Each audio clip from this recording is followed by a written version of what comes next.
न्याय का घंटा।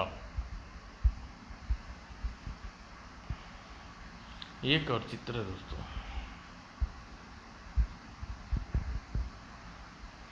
एक रात रामगढ़ के राजा करण सिंह अपने शयन कक्ष में गहरी नींद सोए हुए थे कि सुप्तावस्था में ही उनकी छाती में भयंकर दर्द उठा। दर्द की अधिकता से उनकी नींद खुल गई और छाती दबाते हुए वे जोर से चिल्लाए, कोई है, कोई है। उनकी आवाज़ सुनकर कक्ष के बाहर पहरेदार भागा भागा उनके पास आया। आज्ञा दीजिए महाराज, सेवक को कैसे याद किया? पहरेदार, जाओ जल्दी से महारानी लक्ष्मी धनलक्ष्मी को बुला कर लाओ। उनसे कहना कि अकस्मात तुम्हारी तबीयत खराब हो गई है। यह आदेश पाकर पहरेदार तुरंत ही कक्ष से बाहर निकला। कुछ ही समय बाद वह पहरेदार धनलक्ष्मी की सूचना दे रहा था, महारानी जी जल्दी चलिए, महाराज की तबीयत एकाएक बिगड़ गई है, उन्हें आपको इसी समय बुलाया है। क्या महाराज की तबीयत खराब है? महालक्ष्मी महारानी धनलक्ष्मी यह सूचना पाकर चिंतित हो उठी और जल्दी से शयन कक्ष से उतरकर पहरेदार के साथ चल पड़ी। महाराज को अचानक ही क्या हो गया? वे तो पूरी तरह स्वस्थ थे। जब तक वह कर्ण सिंह के कक्ष में पहुंची वह हिचकी ले रहा था। नाथ, यह आपको क्या हो गया? धनलक्ष्मी दौड़कर कर्ण सिंह के पास गई। उसे अपने सामने पाकर कर्ण सिंह की हिम्मत करके आंखें खोलते हुए अटकते शब्द में कहा, महारानी, लगता है मेरा अंतिम समय आ पहुंचा। ऐसा न कहिए महाराज, अभी आपको राजवैद्य बुलाती हूँ, उपचार द्वारा आपको शीघ्र स्वस्थ कर देंगे।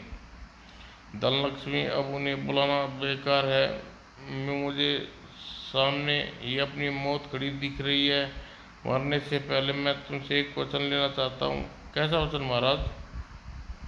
महारानी, तुम जानती हो कि हमारे दरबार में आज तक न्याय मांगने आया है उसे उचित न्याय मिला है। न्याय मांगने के लिए दरबार के बाहर न्याय का घंटा बजाते ही हमने उसे उचित न्याय दिया है।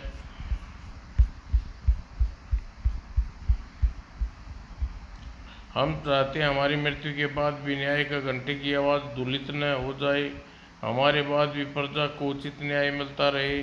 और ऐसा तुम ही कर सकती हो, क्योंकि हमारे बाद तुम्हें तो राजगद्दी संभालनी है। युवराज शुभम सिंह तो अभी केवल 1 वर्ष का है, वह जब तक बड़ा नहीं होगा तुम्हें इस देश की बागडोर संभालनी है। इसलिए हम तुमसे वचन मांग रहे हैं, आशा है कि तुम हमें निराश नहीं करोगी। कर्ण सिंह की बात सुनकर महारानी लक्ष्मी डगमगाई आंखों से देखती हुई बोली, ठीक है महाराज, मैं आपको वचन देती हूँ, रामगढ़ के दरबार में आज के बाद जो भी न्याय मांगने आएगा उसे उचित न्याय मिलेगा। मैं कभी भी न्याय के घंटे का अपमान नहीं करूंगी। बस महारानी, बस हम चैन से मर सकते हैं। और कहते कर्ण सिंह की आंखें मूंद गई और उनकी गर्दन एक तरफ लटक गई। यह देखकर मालक धनलक्ष्मी कर्ण सिंह के लाश पर गिरकर फुट फुट कर रोने लगी। भू जल्दी सारे राज्य में कर्ण सिंह की मृत्यु का समाचार फैल गया। दूसरे दिन प्रातः ही पूर्ण राजकीय सम्मान के साथ कर्ण सिंह का अंतिम संस्कार किया गया और इस अवसर पर लोग की आंखें नम थी। सभी रस्में पूरी होने के पश्चात 13 दिन पश्चात महारानी धनलक्ष्मी राजमहल के बाहर अपनी प्रजा को संबोधित किया। रायगढ़ के निवासियों, महाराज के मरने से पहले रायगढ़ की राजगद्दी मुझे सौंप दी। आप लोग इस बारे में क्या राय है? आप लोगों की राय जानने के लिए हमें आपको बुलाया है। धनलक्ष्मी की बात सुनकर उपस्थित भीड़ में सन्नाटा छा गया। कुछ देर बाद एक बूढ़े ने आगे बढ़कर उससे कहा, महारानी, आज से आप इस देश की महारानी नहीं बल्कि राजमाता है। हमें आपकी राजगद्दी सौंपने कोई इतराज नहीं। वृद्ध के कथन सुनकर सभी लोग एक स्वर में समर्थन किया। ठीक, यह देखकर धनलक्ष्मी ने कहा, ठीक है भाइयों, जब तक युवराज भुवन सिंह राजगद्दी पर संभालने योग्य नहीं हो जाएगा तब तक के लिए मैं राजकाज अपने हाथ में लेती हूँ। प्रजावासियों, महाराज के जीवन काल में जिसने भी न्याय मांगने के लिए न्याय का घंटा बजाया, महाराज ने उसे उचित न्याय दिया है। महाराज की मृत्यु के बाद भी न्याय की परंपरा जीवित रहेगी। आज के बाद जिस भी न्याय मांगना है वह इस घंटे को आकर बजा दे, उसे तत्काल ही उचित न्याय मिलेगा। और इस घटना के बाद पश्चात धनलक्ष्मी बड़ी सुयोग्यता से रामगढ़ का राजकाज संभाल लिया। जो भी दरबार में न्याय मांगने आता उसे उचित न्याय मिलता। राजमाता की जय हो, मेरे उचित न्याय किया है। दरबार में जो भी न्याय मांगता आता महारानी धनलक्ष्मी को आशीर्वाद देता और दरबार से वापस जाता। राजकाज कार्यों के समय निकालकर धनलक्ष्मी युवराज भुवन सिंह के को पारिवारिक पर भी पूरा ध्यान देती। इसी प्रकार 20 वर्ष व्यतीत हो गई। युवराज भुवन सिंह युवा और धनलक्ष्मी अधेड़ हो गई। राजमाता गजब हो गया। प्रधानमंत्री समन सिंह सुरक्षित सुधार गए। ओह, यह तो बहुत बुरा हुआ। वह सोच में डूब गई। तभी कक्ष में युवराज भुवन सिंह ने प्रवेश किया। राजमाता, क्या किस विचार में डूबी हैं आप? युवराज, अभी अभी सेवक पूरी सूचना लेकर आया है, कहते हुए धनलक्ष्मी ने उसे प्रधानमंत्री के निधन के बारे में बताया। सारी बात बताने के पश्चात भुवन सिंह से कहा, युवराज, मैं यह सोचकर परेशान हूँ कि आप नया प्रधानमंत्री बनाए। राजमाता, इसकी में इतना सोचने की आवश्यकता क्या है? राज्य में किसी सुयोग्य व बुद्धिमान व्यक्ति को यह पद सौंप दीजिए। युवराज, शायद तुम नहीं जानते कि 100 वर्षों में स्वर्गीय प्रधानमंत्री समर सिंह के वश के लोग ही रायगढ़ के प्रधानमंत्री बनते आए हैं। वर्षों पहले समर सिंह ने किसी पूर्वज रामगढ़ की राजगद्दी कराने की महाराज की संकट की घड़ी में अपनी जान पर खेल कर जान बचाई थी। इसी बात से प्रसन्न होकर उस समय राजा समर सिंह ने उस पूर्वज से कहा था कि आज के बाद उसे वंश का व्यक्ति ही रायगढ़ का प्रधानमंत्री बनाया जाएगा। बस तब से यही रीति चली आ रही है। समर सिंह प्रधानमंत्री को अपने पद की गरिमा की मृत्यु उपरांत ख्याल रखा। अब उसके वंश में एकमात्र पुत्र जबर सिंह ही है। रिवाज के अनुसार हमें उसे नया प्रधानमंत्री बनाना होगा। लेकिन राजमाता, हमने सुना है कि जबर सिंह ठीक आदमी नहीं है। वह हर समय रास रंग में डूबा रहता है। उसके विषय में सुना तो हमने भी यही है। युवराज, पर करें तो क्या करें? यदि हम उसके स्थान पर किसी और को प्रधानमंत्री बनाते हैं तो लोग कहेंगे कि हमने वर्षों से चली आ रही अपनी पूर्वजों की रस्म तोड़ दिया। इसलिए न चाहते हुए भी हमें जबर सिंह को नया प्रधानमंत्री बनाना पड़ेगा। यही सोचकर कुछ परेशान है। यदि ऐसी बात है तो राजमाता, आप चिंता न करें। आप निर्भर होकर जबर सिंह को प्रधानमंत्री बना दीजिए। मैं हमेशा उस पर कड़ी नजर रखूंगा। जब भी कोई गलत कार्य करने की कोशिश करेगा उसे समय उसकी गर्दन उड़ा दूंगा।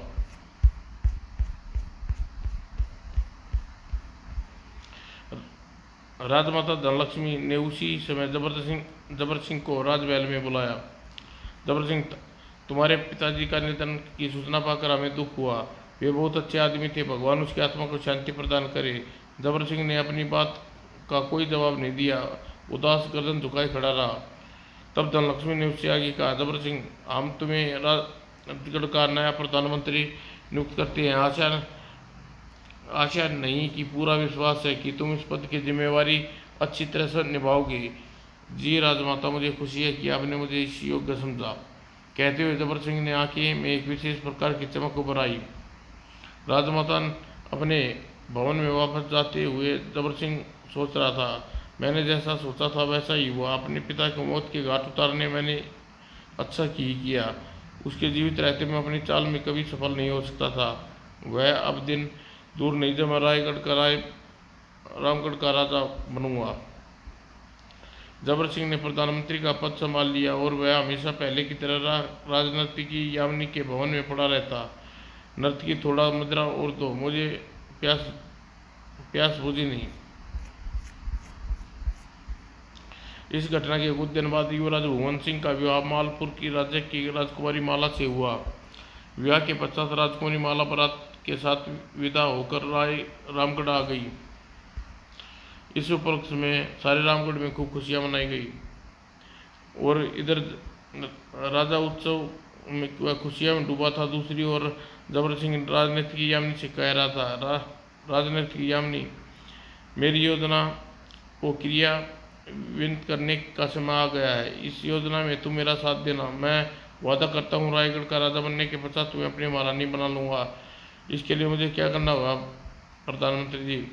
मैं तुम्हें अपने विशेष योजना विस्तार से बताता हूँ यामिनी, कहते हुए जबर सिंह ने अपनी योजना यामिनी को बताई।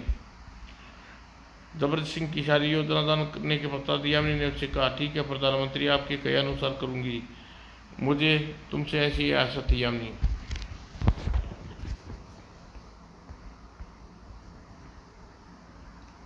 दूसरे दिन जबर सिंह युवराज भुवन से कहा, युवराज, आपके विवाह के शुभ मौके पर मैं आपसे कुछ कहना चाहता हूँ। क्या प्रधानमंत्री जी? मेरी इच्छा है आज आप मेरे साथ आकेट करने के लिए वन में चले। हम आपकी बात मंजूर है प्रधानमंत्री जी। राजमाता से आज्ञा लेकर भुवन उसी दिन जबर सिंह के साथ आकेट करने वन में चला गया। युवराज, मेरी बात मानकर तुमने जीवन में बड़ी भूल की है। अब तुम्हारे मेरे जाल से कोई नहीं बचा सकता। जैसे ही वन में पहुंचे, युवराज, मेरी एक इच्छा और है, वह भी बताओ प्रधानमंत्री जी। मैं चाहता हूँ आज अपने तरकस में राज के तीरों से जंगली जानवरों का आखेट करूँ। युवराज, मैंने सुना है कि राज के परिवार के सदस्यों के तीरों की लोग राज्य के लोहार पैनी बन करते हैं और आज उस धार का वार देखना चाहता हूँ। ऐसा क्यों प्रधानमंत्री जी?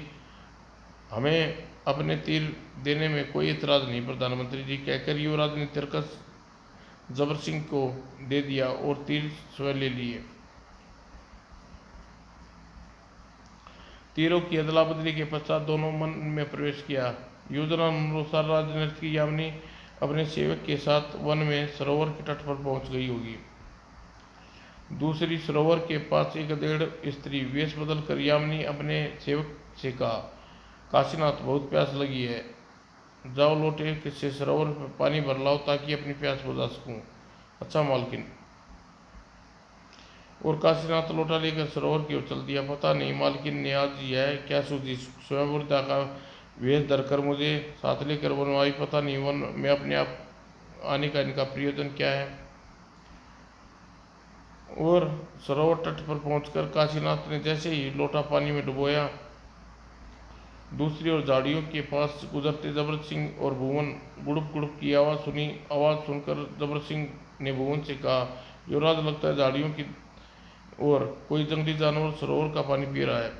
तो देर किस बात की प्रधानमंत्री, चढ़ाओ कमान पर तीर और लगाओ निशाना, जरा हम भी देखें तुम्हारा निशाना कैसा है। युवराज की बात सुनकर जबर सिंह ने तीर कमान पर चढ़ाया और निशाना बांधकर झाड़ी पर छोड़ दिया। झाड़ियाँ पार करते हुए तीर सरोवर पर तट पर बैठे काशीनाथ की पीठ में जा धंसा। छटपटात में काशीनाथ तट पर ही गिर पड़ा। और दूसरी ओर आह की पुकार सुनकर युवराज भुवन चौंका। प्रधानमंत्री जी, लगता है तीर का निशाना कोई जंगली जानवर नहीं बल्कि कोई मनुष्य बना है। मुझे भी ऐसा ही लगता है युवराज, आइए झाड़ियों के पार चलकर देखते हैं।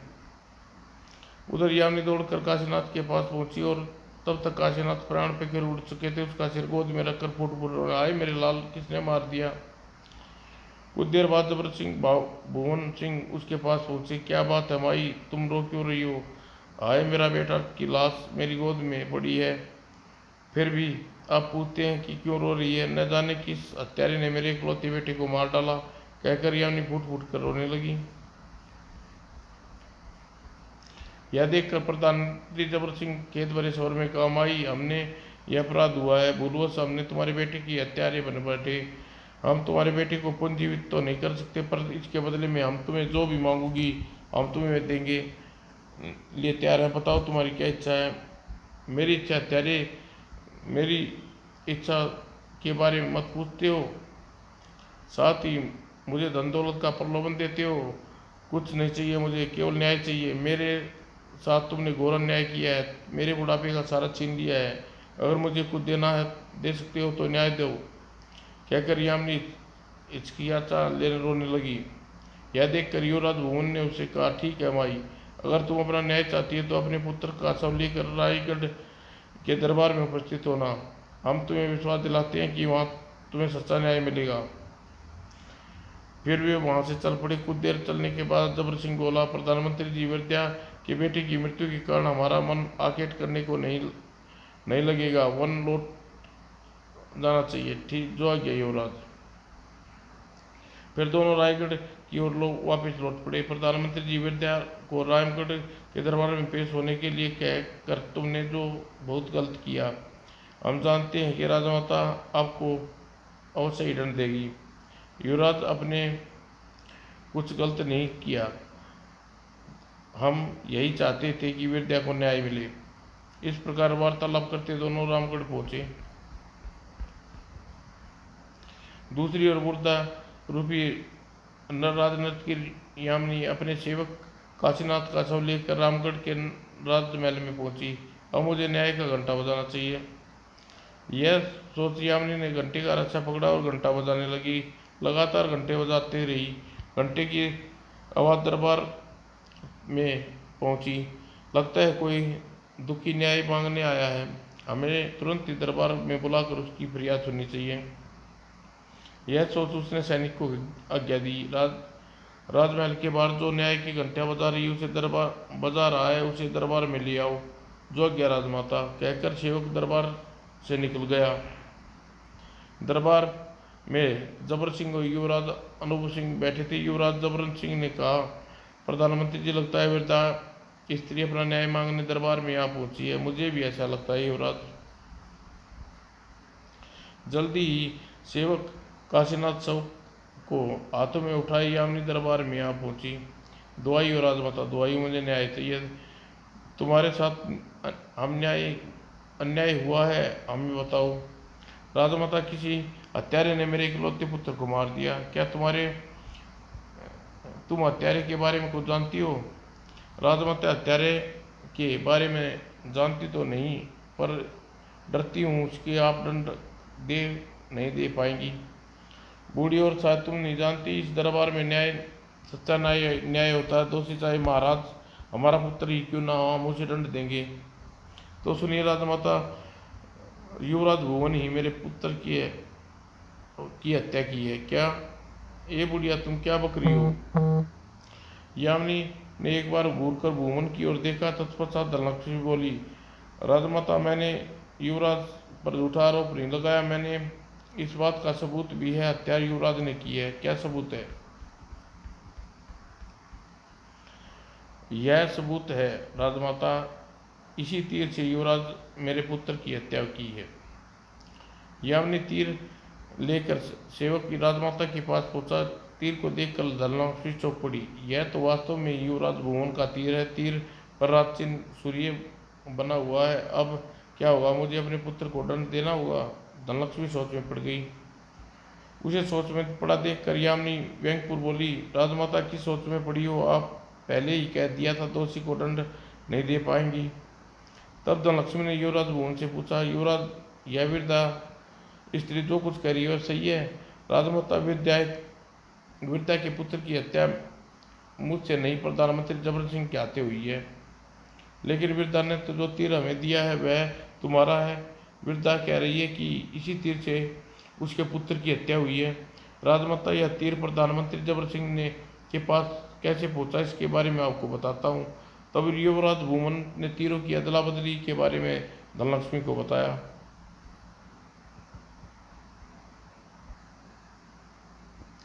अतः धनलक्ष्मी ने प्रधानमंत्री जबर सिंह से पूछा, प्रधानमंत्री जी, क्या युवराज का कथन ठीक है? राजमाता, युवराज सरासर झूठ बोल रहे हैं। मैंने आकेट करने के लिए इनसे तीर नहीं मांगे थे।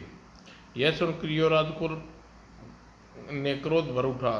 प्रधानमंत्री, क्यों झूठ बोल रहे हो? जबर सिंह की बात सुनकर भुवन तिलमिला उठा। युवराज, क्षमा करें, आपने जो दोषी पाकर आप झूठ बोलने पर उतर आए। बुढ़िया सच कह रही है, उसके पुत्र को आपने मारा है। दूसरी ओर महालक्ष्मी ने यामिनी से कहा, तुम्हारे द्वारा पेश किए गए सबूत से सिद्ध हो गया कि तुम्हारे पुत्र की हत्या युवराज भुवन सिंह ने की है। अतः तुमसे पूछते हैं, युवराज को क्या सजा दी जाए? राजमाता, मैं चाहती हूँ कि जिस प्रकार मेरे पुत्र वियोग में तड़प रही हूँ, उसी प्रकार युवराज के संबंधियों के वियोग में जीवन में तड़पे। क्या मतलब है तुम्हारा? तो सुनिए राजमाता, मैं चाहती हूँ युवराज सभी राजकीय अधिकारी छीन ली, इसे देश निकाला दे दिया जाए। यामिनी की बात सुनकर धनलक्ष्मी सोच में पड़ी। युवराज के विवाह हुए अभी केवल 2 दिन हुए हैं, अभी तो उसकी पत्नी के हाथ की मेहंदी भी नहीं छूटी। ऐसे में समय युवराज को देश निकाला देना राजकुमारी माला के साथ अत्याचार न होगा। धनलक्ष्मी परेशान हो उठी। तभी उसके ने कर्तव्य बोध की झंझोरा। यदि इस समय पुत्र वह पुत्र बुद्धि के मोह में फंस गई तो न्याय का नाम कलंकित हो जाएगा। सब लोग हमें न्याय पर थूकेंगे। कुछ भी हो, मैं बूढ़ी स्त्री के साथ अन्याय नहीं होने दूंगी। मन में यह निर्णय करके उसने युवराज से कहा, युवराज, हमारा हमारा न्याय तुम्हें दोषी पाता है, इसलिए हम आदेश देते हैं कि तुम इसी समय हमारे राज्य से जीवन भर के लिए चले जाओ। राजमाता, यह आप क्या कह रही हैं? युवराज, हमसे बहस मत करो। ये याद रखो, न्याय अंधा होता है, वह केवल साध्यों पर टिका होता है। हमारे साध्य तुम्हारे विरुद्ध है, इसलिए तुम अपराधी सिद्ध होते हैं। ठीक है राजा माता, यदि आपको ने ऐसा ही आदेश है तो मैं आपकी बात नहीं टालूंगा। मैं इसी समय यह राज्य छोड़कर चला जाता हूँ। युवराज धनलक्ष्मी को प्रणाम किया और तेजी से दरबार से निकल गया। उसके जाने के बाद धनलक्ष्मी ने यामिनी से कहा, बूढ़ी माँ, अब तो खुश हो? राजमाता, हाँ राजमाता, मैं तुम्हारा न्याय देखकर खुश हूँ। सारा दरबार धनलक्ष्मी के कठोर न्याय देखकर संबित रह गया। उधर राजकुमारी माला ने जब धनलक्ष्मी के इस फैसले को सुना तो वह सन रह गई। और राजमाता ने यह कैसा अनर्थ कर डाला? उसका दिल जोर जार हो कर रोने लगा। दूसरी ओर प्रधानमंत्री जबरत सिंह खुश होकर राजनर्थ की यामिनी से कहा, यामिनी, तुमने तो कमाल कर दिया। तुम बूढ़ी स्त्री का अभिनय तुमने बहुत अच्छा किया। यह सब आपकी कृपा है प्रधानमंत्री जी। और कहकर यामिनी जबर सिंह के सीने से लग गई। और उधर राजमाता धनलक्ष्मी अपने एक शयन कक्ष में बेचैनी से करवट बदल रही थी। का नाज नखरे आज तक नाज नखरों पे पुला युवराज भुवन इस समय न जाने कहाँ कहाँ भटक रहा होगा। उधर अनवरत चलता हुआ युवराज भुवन आता एक बियावान जंगल में पहुंचा। लगता है उस बुढ़िया और प्रधानमंत्री ने जबर सिंह की आपस में कुछ मिली भगत है। राजमाता ने मुझे अपनी सफाई में कुछ कहने का मौका नहीं दिया। जंगल में उतरते हुए आश्रम नजर आया। वह आश्रम में कपिल ऋषि का था। भुवन आश्रम की कपिल ऋषि के पास पहुंचा। प्रणाम गुरुदेव, चिरंजीव रहो।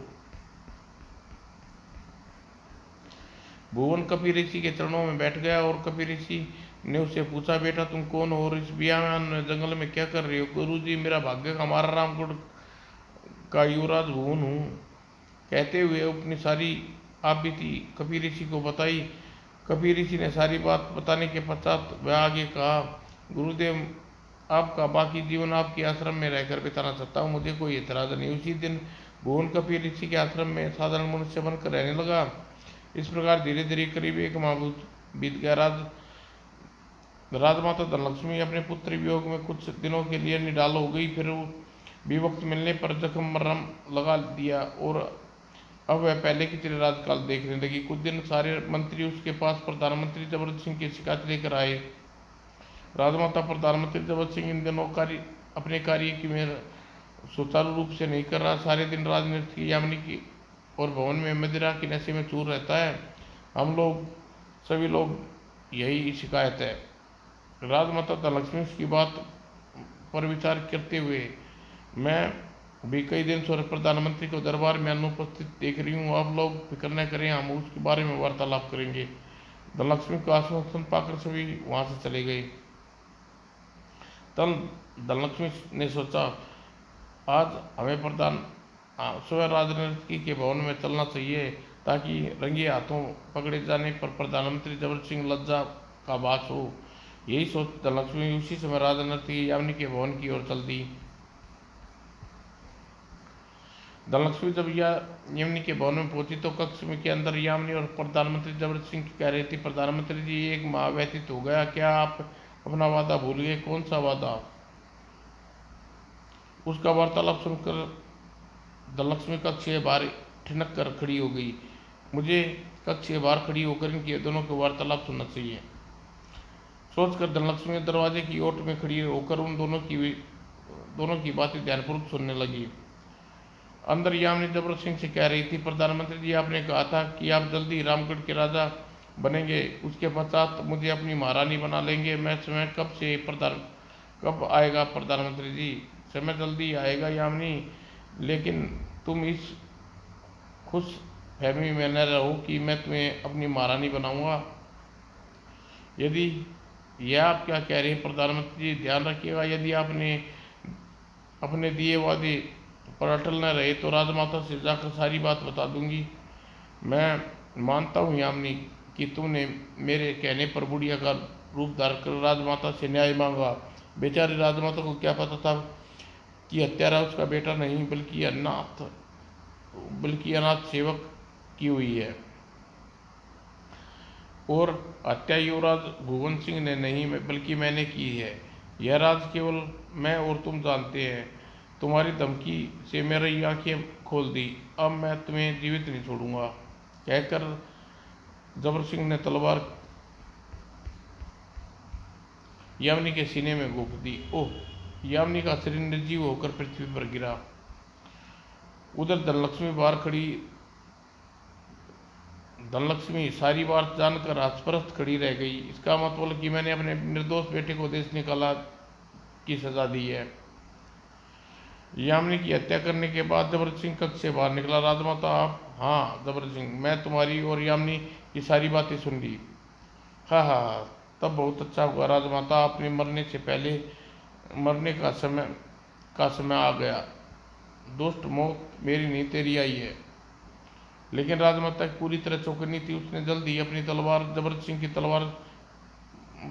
तलवार पर झेला। जबर सिंह से राजमाता पर तलवार से वार करना चाहा। दोनों आपस में तलवार एक दूसरे से घातक वार करने लगी। धनलक्ष्मी ने अवसर पाकर तलवार जबर सिंह की गर्दन उड़ा दी। दुष्ट, तेरे किए की सजा तुझे मिल गई। दूसरी ओर कपिल ऋषि ने भुवन से कह रहे थे, युवराज, तुम जब से हमारे आश्रम में आए हो कुछ खोए खोए से रहते हो, न कुछ खाते हो न कुछ पीते हो, तुम क्या दुख है युवराज? नहीं गुरुदेव, मुझे कोई दुख नहीं। हमसे कुछ छुपाओ मत युवराज, हमारी अनुभवी आंखें कुछ नहीं छिपा। बताओ तुम्हें दुख क्या है का कारण? गुरुदेव, मेरी चिंता का कारण मेरी नवविवाहिता पत्नी राजकुमारी माला। विवाह तुरंत बाद मुझे देश निकाला हो गया। जाने राजकुमारी माला मेरे वियोग में किस प्रकार दिन काट रही होगी। ओह, तो तुम अपनी पत्नी को याद कर रहे हो? तुम क्या उससे मिलना चाहते हो? हाँ गुरुदेव, लेकिन यह कैसे संभव होगा? ठीक कहते हो, राजकुमारी माला से मिलने के लिए तुम्हें रायगढ़ के महल में जाना होगा, और तुम्हें वहां किसी ने देख लिया तो गजब हो जाएगा। सब समझेंगे राजमाता की आज्ञा से तुम राजमहल में छिप कर आते हो। इस प्रकार राजमाता के न्याय की गरिमा को धूल में मिल जाएगी। ओ गुरुदेव, तब मैं किस प्रकार अपनी पत्नी से मिल सकूंगा? युवराज निराश न हो, मैं ऐसा उपाय करता हूँ जिससे तुम्हारी इच्छा पूर्ण हो जाएगी। राजमाता की कीर्ति को याद नहीं आएगी। ऐसा कौन सा उपाय है? तो सुनो, मैं तुम्हें एक ऐसी माला देता हूँ जिसे गले में पहनने से तुम अदृश्य हो जाओगे। ऐसी अवस्था में तुम सब को देख सकते हो, लेकिन तुम्हें कोई नहीं देख सकता। उस माला को पहनकर जब तुम बेरोक टोक राजकुमारी माला के पास जा सकते हो, और तुम्हें कोई देख भी नहीं सकता। इस प्रकार सांप भी मर जाएगा और लाठी भी नहीं टूटेगी। कहकर ऋषि ने एक माला दी।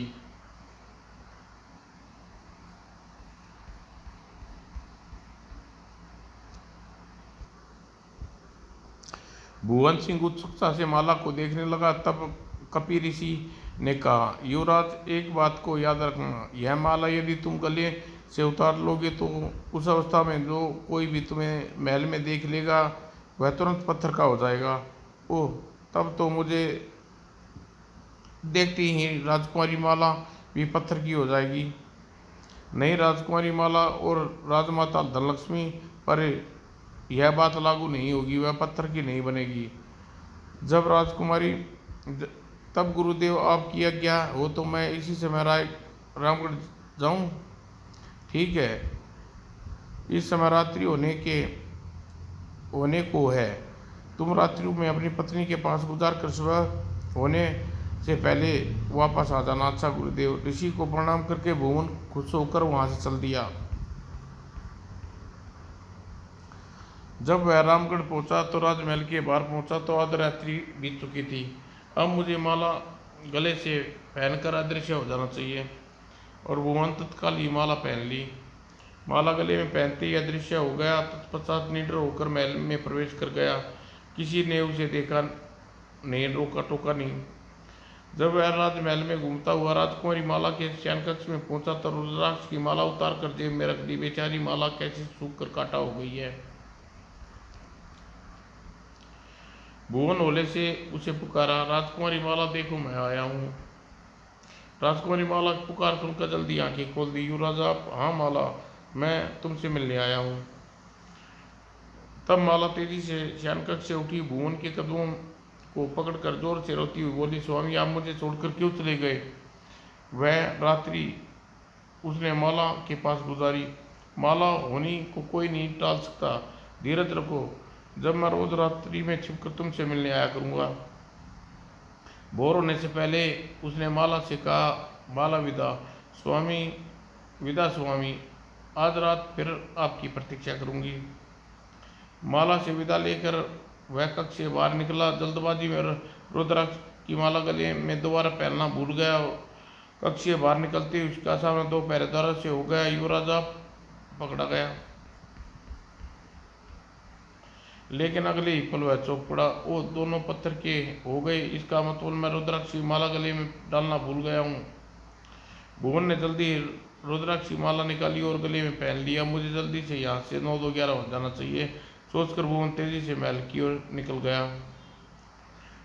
सुबह होने पर जब राजमाता पहरेदारों को पत्थर की मूर्ति को देखी तो चौंक पड़ी। अरे यह तो रामलाल और शंभू दोनों पहरेदार हैं। कल रात हमारे महल में कोई जादूगर आया था, इन दोनों को पत्थर की मूर्ति बना गया। उसकी समझ में कुछ नहीं आया। उस दिन के बाद युवराज रोज रात्रि को छिपकर राजकुमारी से मिलने आने लगे। धीरे धीरे इस प्रकार 2 माह बीत गए। आँख और राजकुमारी माँ उपकाई आई और बेहोश होकर गिर पड़ी। राजवैद्य आकर बेहोश माला का उपचार किया। राजमाता घबराने की कोई बात नहीं, राजकुमारी माला माँ बनने वाली है। वैद्य जी क्या बात है? राजकुमारी माला बेहोश क्यों गई? क्या? हाँ राजमाता, मैं सच कह रहा हूँ, जल्दी राजकुमारी को होश आ जाएगा, कहकर वैद्य चला गया। जब राजकुमारी माला को होश आई तो राजमाता ने उससे कहा, राजकुमारी माला तुम जानती हो राजवैद्य तुम्हारे बेहोशी का क्या कारण बताया है? क्या कारण बताया राजमाता? तो कान खोलकर सुन ले, तू मां बनने वाली है क्या? माला हक्की बक्की से राजमाता को देखने लगी। यह देख राजमाता ने उससे कहा, माला चौंकने का नाटक नहीं करो, सच सच बताओ तुम्हारे पेट में किसका पाप पल रहा है? मेरा बेटा विवाह होते ही तुमसे दूर चला गया था। राजमाता मुझे इतना घुलौना लांछन मन न लगाओ। मैं आपको बेटे की संतान की माँ बनने वाली हूँ, उसके सिवा किसी और को मेरे शरीर को छुआ तक नहीं। क्या बक रही हो माला? युवराज भुवन को हम देश निकाला दे चुके हैं। राजमाता मेरी बात पर विश्वास करें कि आपको आज रात्रि का इंतजार करना पड़ेगा। रात्रि को ही आप सच और झूठ का पता चल जाएगा। ठीक है, मैं रात्रि होने तक बेसब्री से प्रतीक्षा करूंगी, लेकिन ध्यान रखना यदि तुम दोषी पाई गई तो तुम्हारी गर्दन उड़ा दूंगी। और कहकर राजमाता कक्ष से बाहर निकल गई। रात होते ही माला राजमाता को अपने कक्ष में बुला लिया। राजमाता आप पर्दे के पीछे छिप जाए। ठीक है। राजमाता पर्दे के पीछे जाकर छिप गई और कुछ देर बाद भुवन सिंह कक्ष में प्रवेश किया। जल्दी उसने गले में पड़ी रुद्राक्ष की माला उतार ली। ऐसा करते ही वह दिखाई देने लगा। देख कर राजमाता धनलक्ष्मी चौंक पड़ी। ओह, यह तो युवराज भुवन है। और उधर भुवन माला से कह रहा था, माला क्या बात है, आज तुम उदास सी लग रही हो? स्वामी बात ही ऐसी है मैं माँ बनने वाली हूँ। क्या यह तो खुशी होने की बात है। माला, तुम उदास क्यों हो रही हो? स्वामी, राजमाता मेरे चरित्र पर शक करती है। वे कह रही है मेरी कोख में पलने वाला शिशु न न जाने किसका है। कहकर माला रोने लगी। पर्दे के पीछे छिपी राजमाता बाहर निकल आई। माला, रो नहीं, अब मुझे तुम्हारे कथन पर सत्यता का अभ्यास हो गया है। माँ, आप और भुवन राजमाता का हाथ पकड़कर कक्ष से बाहर ले गया। बेटा ये पत्थर लेकिन बेटा ये पत्थर के हो चुके हैं। माँ, ये पहरेदार इस बात के साक्षी हैं कि माला से मिलने मैं ही आया करता था। इन्हें मैं पत्थर का बनाया था राजमाता। कहकर भुवन ने रुद्राक्ष की माला अपने दोनों हाथों में पहरेदार को छुआ दी। अगले ही पल दोनों पहरेदार सजीव हो गए। राजमाता, एक दिन जब माला के कक्ष से बाहर निकल रहा था, इन दोनों ने मुझे देख लिया। मुझे देखते ही ये पत्थर के हो गए थे। ओह, तो यह करामात तुम्हारी थी। तब भुवन वहां से जाने लगा तो राजमाता ने उसे रोका। रुक जाओ भुवन, कहाँ जा रहे हो? राजमाता, मुझे जाने दो, मैं आपका अपराधी हूँ। मैंने आपके आदेश की अवहेलना की है। आपने मुझे देश निकाला दिया था, लेकिन फिर भी मैं छिप छिप कर यहाँ आता रहा। युवराज, अपराधी तुम नहीं, दुष्ट जबर सिंह था। उसके षड्यंत्र के कारण तुम्हें दोषी समझ बैठी। अब तुम कहीं नहीं जाओगे। राजमाता का आदेश पाकर भुवन वहां से नहीं गया। उचित समय पर राजकुमारी माला ने एक सुंदर पुत्र को जन्म दिया।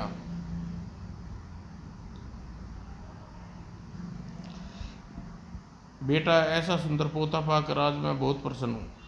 राजमाता धनलक्ष्मी बूढ़ी हो गई है, इसलिए उन्होंने अपने स्थान पर युवराज को भुवन सिंह रामगढ़ का राजा बना दिया। समाप्त।